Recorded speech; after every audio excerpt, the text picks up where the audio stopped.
सगळ्यांना कोटी कोटी धन्यवाद. कसे आहेत? बरे आहेत ना सगळे? सगळे आनंदी आहेत ना? माझा मुलगा आज बघा 6 दिवस झाले बिमार आहे, हो, ॲडमिट आहे. कधीच नव्हते त्याला सुई पण मारली नव्हती, कधीच सुई पण मारली नव्हती, एक सुई. पण आज नाही का बिचारा, आज 5 दिवस झाले दवाखान्यात आहे. त्याला काय पण नाही का कळत पण नाही, काय पण नाही. एवढी त्याची परिस्थिती नाजूक झालेली आहे. देवा परमेश्वराला तर मी बघा आशीर्वाद मागते. माझं लेकरू, माझं पोरगं लवकर बरं होऊन घरी पाठव देवा परमेश्वरा. माझे तुला कोटी कोटी धन्यवाद. आणि तसंच माझ्या मुलींना, आईला, भावांना तेच सांगते की माझ्या लेकराला आशीर्वाद द्या.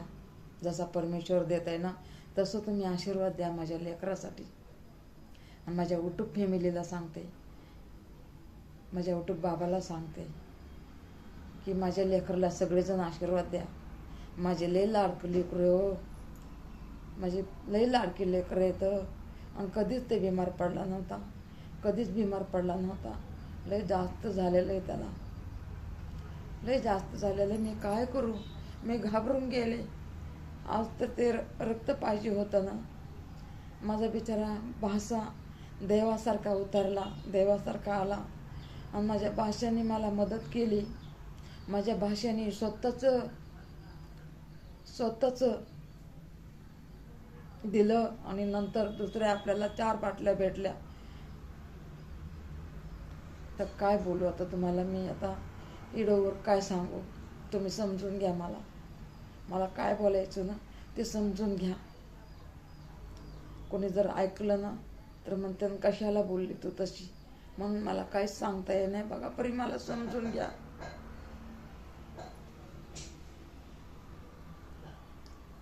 आशीर्वाद द्या माझ्या लेकराला, सगळेजण मिळून आशीर्वाद द्या सगळ्यांना. देवा परमेश्वराला, येशूला मी हात जोडते की माझ्या लेकराला देवा परमेश्वरा थुकून टाक. आणि माझ्या बहीण भावाला, माझ्या भाषांना, माझ्या मुलींना सांगते माझ्या लेकरासाठी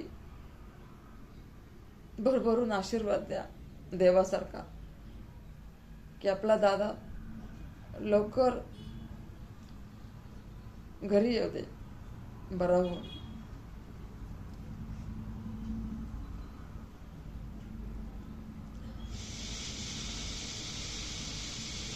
मला हे ना देव मध्ये साईलेत, मला देव आठवले. माझ्यावर हे काय टाइम आलाय, माझ्यावर काय टाइम आलाय. मला इडो करून मी का दरवाजा बंद करून इडो केलाय. मला इडो कोणी करू देत नाहीये. तरी पण मी म्हणलं कळायला पाहिजे आपल्या भावा बहिणीला. माझी काळजी करतात ना सगळे. आता संध्याकाळी मी नाही का लाईव्ह घेत नाही ना, म्हणते ना का नाही घेत, काय झालंय ताईला. म्हणून बघा मी म्हणलं गपचिप मध्ये दरवाजा बंद करून मी इडो केलाय. मला माफ करा, आशीर्वाद द्या माझ्या लेकराला. जायचं दवाखान्यात आता. म्हणलं 2-4 घास खावा. सकाळ धरून काहीच नाही खाल्लेलं, कुठं खाऊ वाटते हो, खाऊ वाटत नाही. भाषा माझा लई फिरला हो, रक्तासाठी लई फिरला. आणि बिचाऱ्यांनी आणलं देवासारखा पावला मला. असं वाटलं की मला देव उभा राहायला माझ्यासाठी, माझ्या लेकरासाठी. माझ्या भाषेने केलं तेवढं. माझ्या भाषाला, त्याच्या लेकरा बाळाला माझा भरभरून आशीर्वाद माझ्यासाठी केलं. आता जाते 2-4 घास खाते आणि जाते. दवा गोळी खायची ना.